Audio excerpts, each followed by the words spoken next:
I've been telling you about really simple designs, really easy. This is one that I wouldn't do at the last minute because I had to figure out the mechanics. And part of floral design is the elements of design. And so I was inspired when I saw this on my lawn by the bark. It was just too pretty to just let it go. There's both sides are a little bit different. It's kind of rough. The problem is that if you take any normal container to put on the inside of that, it doesn't fit. So I had to come up with one, and that's what's called working the mechanics, is finding something that actually works with the concept you have in mind. I'm thinking now of doing something long and low, and I have, instead of using other kinds of mechanics, I am using Oasis. And I went through a couple of iterations trying to figure out what I could do as mechanics for this. I went up into the liquor closet, and these are little liqueur glasses. And I thought, oh, maybe I could put 3 of those in here because they're about the right width, but then they were moving around. So I found this funny little piece of sponge rubber downstairs, and I stuck that on the bottom using that U-glue. So it's quite secure, and I put that in here.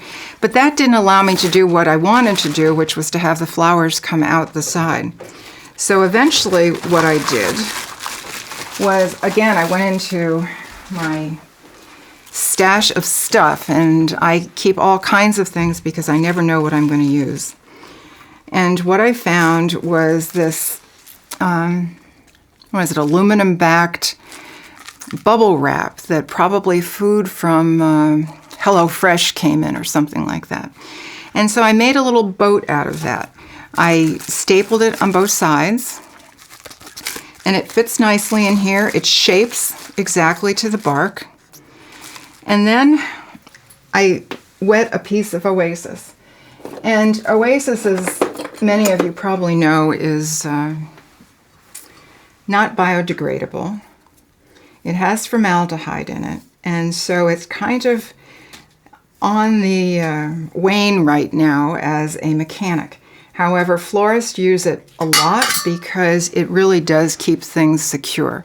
It's not good for all flowers. It does sometimes clog the stems of certain flowers, especially something like Gerber daisies.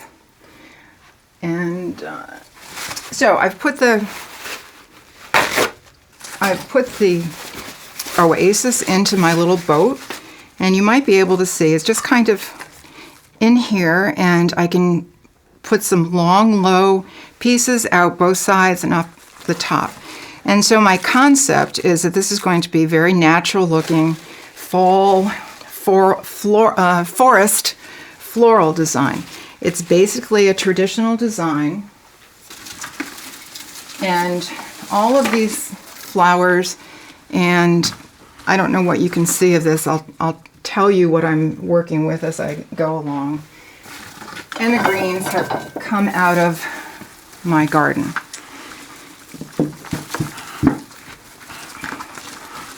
And maybe I'll put these back on the ground. So one of my favorite things to use in floral designs is Leucothea, which is a native plant. It's deer resistant. As I said, you cut it on an angle and you put it in the side of your design. Oh, and I have this. I forgot this. This is my handy dandy Lazy Susan that I can show you the front and the back. And I'm going to move things around just a little bit here. And I want a piece on the other end. I tend to be a minimalist. We all have different designing styles. If you're a minimalist, that's fine. If you're a maximalist, that's fine. You know, you're going to be at home, and there's no flower show police, as I call us sometimes. And you just do what you want. Now, I want this to be about this long. My oasis is here, so I'm going to add 2 inches, cut it on an angle, and then I'm going to take a couple of the leaves off the bottom, because you don't want the leaves to go into the oasis or into the water if you were doing a design in water, a clear vase or something like that. The leaves are what starts the bacterial action that makes the water turn terrible colors and start smelling. This is another native plant out of my yard, and I chose that today because of the bronziness, because it's starting to look like it's coloring up for fall. And I'm going to put a little bit of that in here too. In a design, you want there to be some contrast. That's too long. See, these are almost the same length. You don't want your flowers to be almost the same, or your flowers or your plant material to be almost the same length. You want them to be interesting to look at, and they're more interesting to look at if they're a little bit different in length, different in plane, meaning placement.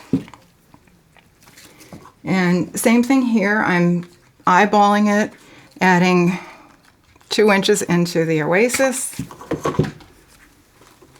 And I tried it and it's too long, so I'm going to cut off a little bit more on the angle and put it into the oasis. And now I'm going to go for the flowers, because I want to be sure there's room for the flowers throughout this. And I have way more flowers than I need, but it's the end of the season and everything is kind of on the wane. If any questions come in, you can let me know, because I can talk and design now, I think. Okay. So this is a helianthus. It's a perennial sunflower. And I want this to be out in the, what I would call the arm of the design. So again, I measured it, cut it, and I'm putting it into my flowers, into my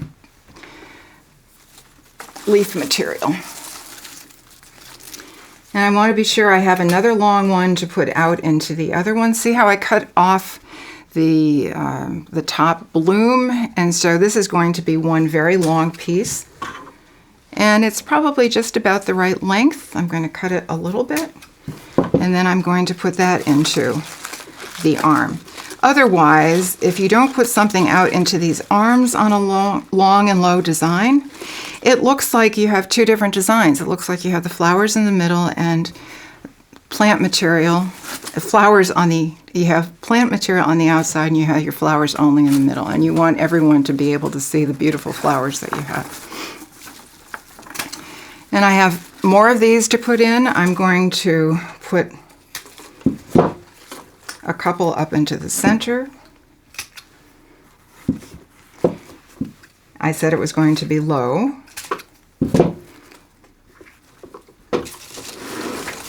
And right now there's really no difference one side to the other. It's not staying quite the way I would like it to, but that's okay. It's supposed to be natural looking. And I'm putting the flowers, these big helianthus, just through, leaving the bud on. I think the bud is quite attractive.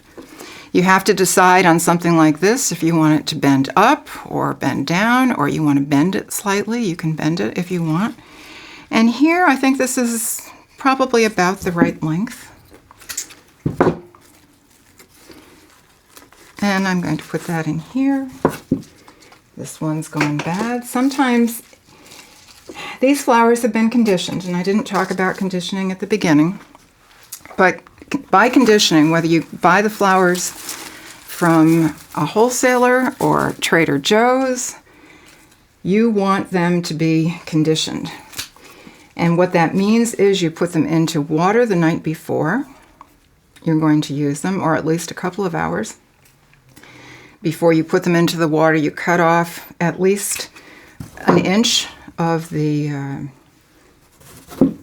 stem, and you place it into the oasis. Now I'm confusing 2 things. You place it into the water to condition it. The conditioning process allows the plant material to take up water and to kind of rehydrate. Many of the flowers that come from the wholesaler have not been totally rehydrated after their long trip from wherever they come. Okay, I'm going to add some other flowers in here. I have coxcomb, celosia, which adds a different texture in. It's nice and fuzzy. It's in the same color family. Again, I'm going to put some out into the arm here. And I'm putting it accidentally at the same length as this helianthus. And I can't pull it. If I pull it back out, I will leave a hole in the oasis, an air pocket underneath my flower. So I have to take it out, cut off a little bit, and reinsert it. With oasis, you have to be very careful that you don't leave air underneath the flower, because that's how you get the dead ends that you sometimes get with roses. Now this is a traditional design. I've taken most of the leaves off of these already.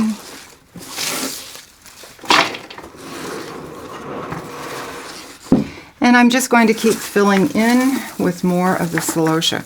This comes in a couple of different colors. It's available now from wholesalers. And you can grow it. It's a great annual. It self-seeds. You don't need to buy seeds year after year if you don't want to. It's very nice to work with, and it dries beautifully. Normally I tell people not to do that because you can't really see what you're doing on the other side of the design. You really need to go in where you can see it. Okay, so this is pretty much the size of my design, and I've got the major plant material in it. I've got a couple of different textures. These leaves are shiny, these are not. And now I'm going to add some other flowers that are a little more delicate. This is, again, I would ask in a garden club meeting, I would say, do you know what this is? I should ask Amy. Amy's had some experience. It's an unknown, it's a very little known perennial. It grows in the shade. It's called Tricertus, or toad lily. It blooms this time of year. It's a great, great flower. And I thought the contrast in form is interesting, and also the contrast in color is good.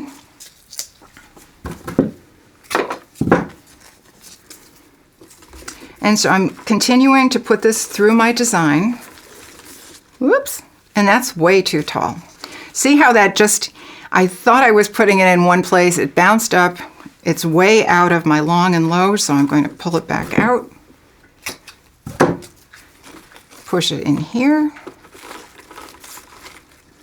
You can't see it, but it's in a much better position than it was before. Okay, so keep moving along with these. The leaves on flowers will die before the flowers will when they're in oasis, so be sure to take them off. There's not a lot of oasis in here. You probably noticed that. And so I really am going to have to water this every day, even twice a day if I want to keep it looking good for a long period of time. And I can't put too many flowers in it because eventually there just won't be enough water material, or there won't be enough material to feed the flowers. And then I'm going to add a little bit of filler material. This is another perennial from the garden. It's something called Vernonia, or ironweed. And it has a totally different form and a totally different texture. It gives some more interest to your design. And if you can go outside and just walk around with a bucket, see what you've got growing, and pick some of it and bring it inside and work with it, you'll find that you have very interesting designs, more interesting than any flower shop you can go to. And you won't be paying as much money for it. This is goldenrod. Again, this is in my little meadow. Goldenrod is one of the plants that is most needed by insects and bees. And of course, we all love our pollinators and we want them to be in our gardens. So I have a little meadow that my neighbors probably hate, but that's okay because I want those bees and I want those butterflies and the pollinators.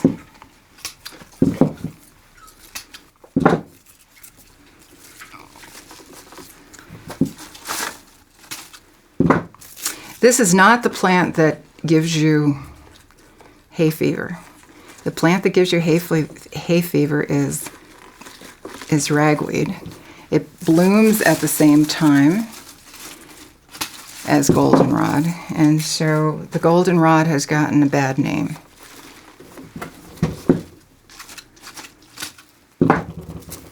I have my share of allergies, and I'd be sneezing right now if this was a problem, and it's not. Okay, so it's starting to look a little bit like a fall or a garden field, which was exactly the look I wanted, and I really need to fill it in a little bit more. I'm not sure I'm going to be able to do that in the time that I've got, but we'll try. A couple more things that I would add is astilbe flowers, and you can see this is the astilbe after it's gone to seed, and sometimes it holds up, sometimes it doesn't. This is not really as turgid as it should be, but I have a different kind as well. This is astilbe chinensis, and see how this is not in flower either as compared to the regular astilbe. This one is much thicker, it has a much tougher texture, and the brown is going to repeat the brown that's down in the, that's a little high, but I'll leave it. No floral design is ever going to be perfect, and I know we agonize over trying to make it perfect, and I agonize as much as anyone does. But at some point in time, you just kind of have to let go of that need for perfection. I know as a judge, I'm probably not supposed to say that, but you know, we need to kind of work with whatever the theme is or whatever our concept is. Sometimes you don't, sometimes you have to do something that you know is probably not correct as far as the principles of design, but sometimes you just want to do it and you have to. Now, here is a piece of the mechanics that's showing, and that's one problem with Oasis. You don't want the mechanics to be showing. So I'm cutting a piece of this, and I didn't say this before. This is Itea, and it is a native.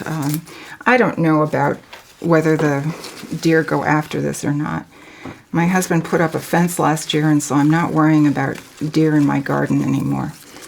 Every so often they come in and it's just awful, and I think, oh, thank heavens for husbands that he actually went out and pounded rebar into the soil and then put deer netting across.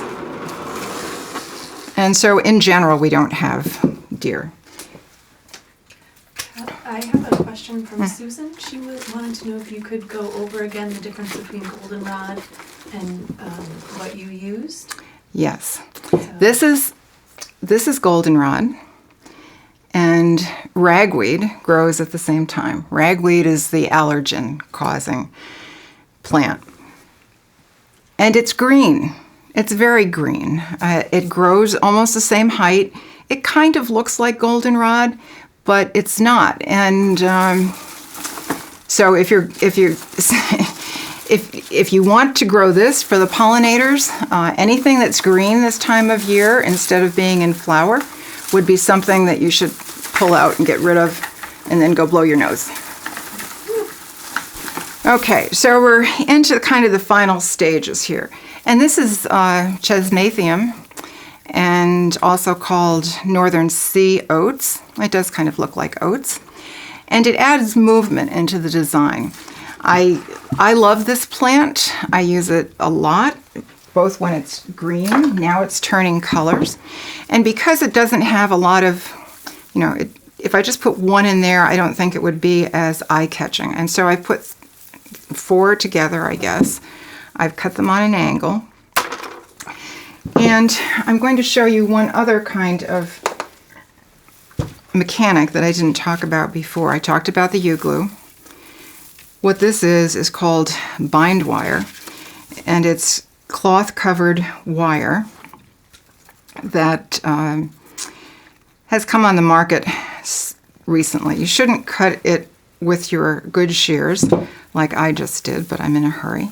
But what you can do with it is you can put something together in a bouquet or in a bunch, and it will be as one mass when you put it into your design. Or if you wanted to, you could make a very strong upright statement with this. But I'm going to put this kind of off center, and it all went down in quite nicely. And it gives a good amount of movement. And then I think I'm going to take a couple of other pieces and put it down a little bit lower. There's a tendency to put one over here and one over here. And if any of you know Terry Stolson, there's a creative design award that's been named after her.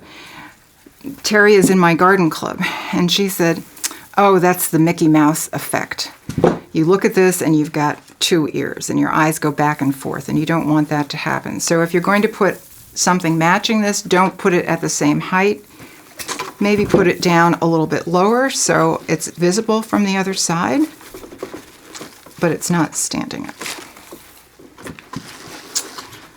Okay, so there's a little bit of oasis that's showing, but it's a centerpiece. People should not be standing over it. If they do and they start complaining, I usually tell them they can make the next one. So that's pretty much what I had for today. I can answer questions, or I can continue talking, whatever, whatever you want. Yeah. Cathy, and I know we were chatting the other day a little bit about how to treat hydrangea and roses a little differently. Will you review that again Yes. for us? Yes. Hydrangeas and roses both drink up a lot of water, and so you do need to treat them a little bit differently. And even any flower, in about 5 minutes, you have 5 minutes once you cut the stem until the time it seals over and it won't drink up any more water. So that's one reason that when you take flowers from outside or take flowers from the grocery store, come home, cut them off, put them in water to condition them for an hour or 2. So with a rose seems to be very sensitive in the area of the neck, right underneath the bud. And so what you want to do is you actually want to cut that underwater, put it about 1 inch under the water, cut it on an angle, and then put it into the bucket where you're conditioning it. Hydrangea have come a long way. In general, they used to flop almost immediately, but now they've been conditioned by the growers, and in general, they really don't flop like they used to. But to be safe about it, you would probably, what I do is I will cut them, I will take all the leaves off, or the majority of the leaves off, and I will cut it on an angle. I'll put that angle into alum, which is a powder which you can buy either in the drugstore or in a grocery store. It's used for pickling. It's pickling. It hardens the cucumbers, keeps them kind of turgid. And that will help with the hydrangea. I've actually done it side by side, and the hydrangea lasts a lot longer, like a week longer, when it's been in alum and then put into the water. Okay. And then when it comes to the oasis, would you use hydrangea or roses since they tend to drink a bit more than everyone else? I have, and it works okay. You just have to realize that it may be chancy. If you're doing something at night, if you're doing something that you want just for the evening, it's not particularly a problem. If you are doing it for, you want it in a flower show for a couple of days, then you might consider using a different flower rather than hydrangeas. Or, that's part of, what are you going to do with this design? Is it just for one day? Is it for a wedding? Is it for a flower show? Think about the plant material. This is crocosmia, and it's old. It's probably 2 weeks old, so it's pretty dry. But it's got a very interesting bud. I like the kind of the muted colors that are on it. And it adds another texture, another form. It's a way of recycling plant material. And I think recycling is a wonderful thing to do. Except for oasis. The one thing that you never, never, never do is reuse your oasis. I know many people who have come up to me and said, oh, I just take my oasis, it's dry, and I put it back in the water, it gets soaks up and more water, and I use it. That's not a good thing because it already has bacteria in it from the previous arrangement, and it's just asking for more problems than it's worth. Oasis, I heard the other day, you can buy a bar of Oasis or a block of Oasis at Big Y for $1. I can hardly get it that cheap wholesale. So I would go out and buy more Oasis rather than reusing your Oasis. But one thing about Oasis is you can take Oasis if you've soaked too much of it. You can take it, and the part that you didn't use, you can put it in a Ziploc bag, and it will stay in the refrigerator for a couple of weeks. Even better, you can put it in your freezer if you have room in your freezer, and it will stay for quite some time. Just don't forget it's in there. All right, and Susan had another, she had a comment and a question. First, she said that she loves the design. Good. And she and Terry were both wondering if you do anything to treat the wood when you use a piece of bark like that. I am not a chemical sort of person. So the answer is no. However, there are critters sometimes, not only on the wood, but I noticed on the back of one of the Leucothoe leaves, there was a little cocoon. You do have to be careful. And normally what I do with a piece of wood like this, I'll leave it in the garage, which is very hot or very cold in our house. And I figure anything that survived that, what am I going to do to kill it anyway? But most of the time, I have all kinds of pieces of favorite wood and bark in the basement, and never had an insect problem. Okay. Wonderful. All right. So I'm about finished. I was going to show you just one last thing if I have time. Susan, is there time? Half an hour. I have half an hour? You want. Yep. Really? 15 minutes to half an hour. Oh my. Didn't know that. Okay. How did I do that? Gee, I could have done a whole other design. I could have done the design that I did at the practice session. So the only other thing I was going to talk about was if you're doing a vase arrangement. Vase arrangements can be problematic. They can be very easy, but they can also be problematic. Sometimes your flowers are too short for the length of the container. Normally, the size is about 1.5 times the height of the container. So, what do you do so that your flowers don't end up like that, which looks really dumb? There are a couple of things that you can do. One of them, if you have cellophane, and I didn't bring a piece of it with me today, but the cellophane, sometimes your flowers come in cellophane, you can use that, or if you have cellophane that you wrap your floral designs when you take them to friends, you can use that. You can scrunch that up and put it in the bottom of your design, and it kind of is a filler, and you wouldn't see it in this. And I use it in my glass containers as well. And especially in the tall glass containers, it looks kind of like ice cubes. And people can't really figure out why you've got ice cubes. And that causes them to be interested in what's going on in the vase. I saw that done the first time in New York with a amaryllis. It was a set of amaryllis in glass containers. And the containers were about this high. And an amaryllis stem, if you're lucky, is about this long. And so they had that crunched up cellophane in the bottom of it. You put water on top of it.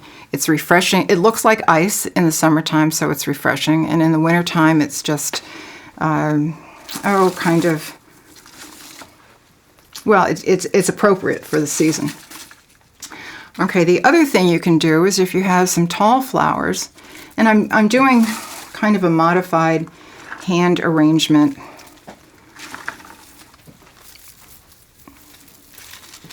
Just, kind of quick and dirty.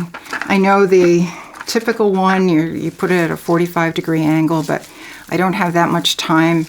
And, companies coming or whatever, so I just grab whatever flowers I have around.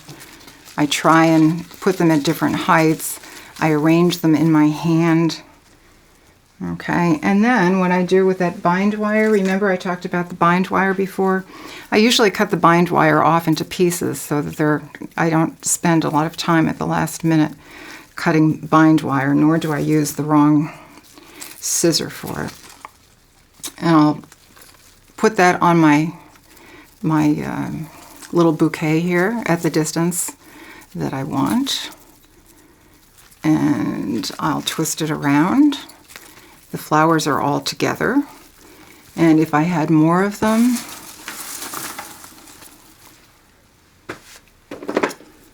I would put those in my hand as well.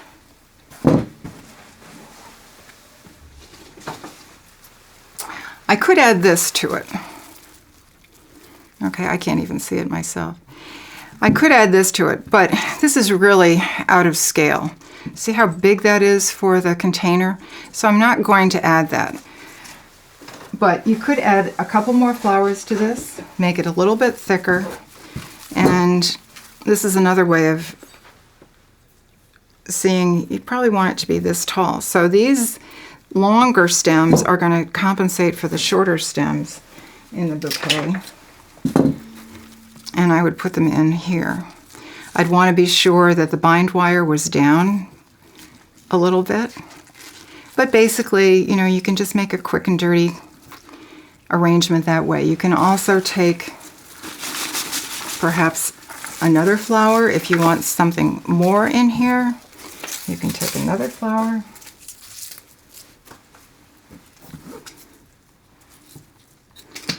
And add it. It doesn't have to go into the bouquet. But again, you had your main, that's probably not my best bouquet.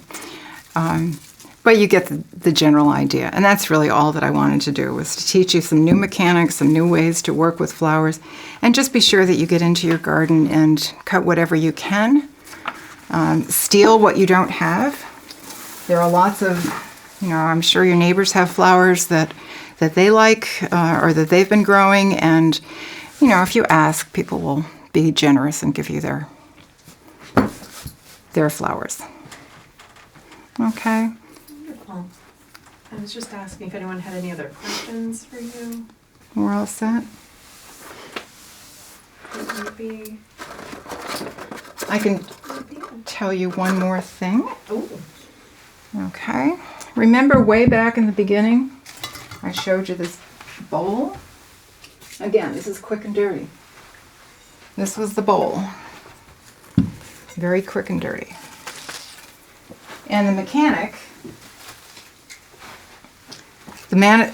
in here were stones. Well, the mechanic doesn't have to be stones. It could be other things. And so in my hot little hand, what I had were these green wire balls. You can use these in here. In fact, maybe I'll do that since I have time.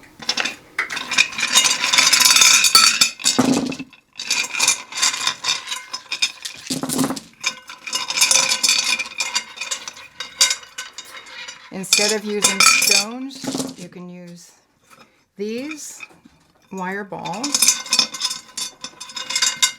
Think Christmas time.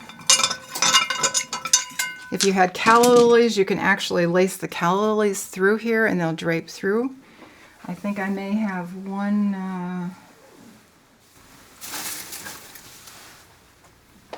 maybe not. I thought I had one. I do. So for instance, this one Gerber would work. It's got kind of a bendable stem. And what I can do with this is I can put it into the green ball to hold it in place. I think I'd want it a little bit shorter than that.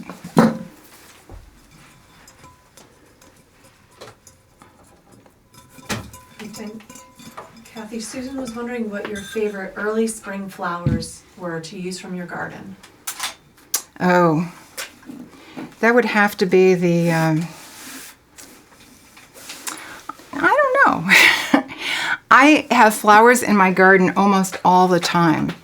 I will go outside and I'll pick almost anything. I'll pick leaves.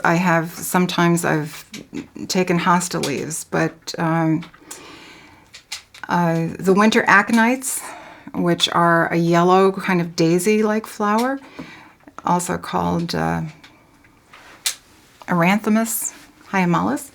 I'll go out and pick those and I'll put them in tiny little vases. You know, there are all kinds of vases out there. There are all kinds of containers. Think outside the box. You know, just like me using the liqueur glasses. You know, the little bottles that alcohol comes in. They're called nips or something. Those can be used very easily. Now, if this were in the wintertime, the green balls, maybe a white flower, I'd probably get pine, cut a piece of pine and put it in here. And you have a totally different design, and the silver of the balls adds a different texture to what you're doing. Okay. Wonderful. And Karen was wondering if that would be an underwater design, or... In an underwater design, this would be a minimalist underwater design. In an underwater design, there has to be water and there has to be some plant material under the water. Normally we think of an underwater design as everything being underwater. This, you're kind of, you could try it. I don't know if it would get past every judge or not. You could try it though. Maybe if you had a taller container and put a little bit more water in it. Yeah. And then Linda also had a question, and I apologize if I mispronounce it. She said you used astilbe, so should this not be deadheaded after spring flowering? The tricky question. Well, there are many philosophies about deadheading. Normally, I deadhead my flowers religiously. Sometimes I have too many flowers to deadhead, and the reason to deadhead flowers usually is because it's unattractive and because it takes energy away from the root of the plants. If you have a weak plant or your plant is fairly new, I would say, deadhead the astilbe as soon as you can.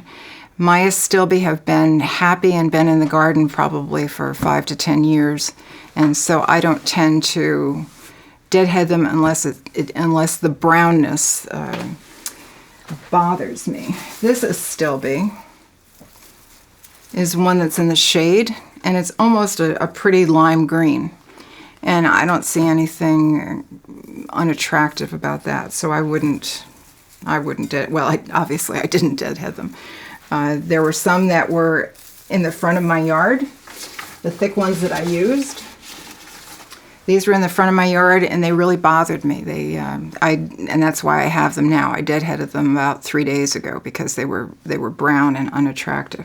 But I think in that particular arrangement, they worked well. So it depends. There are no garden police, so do whatever you want.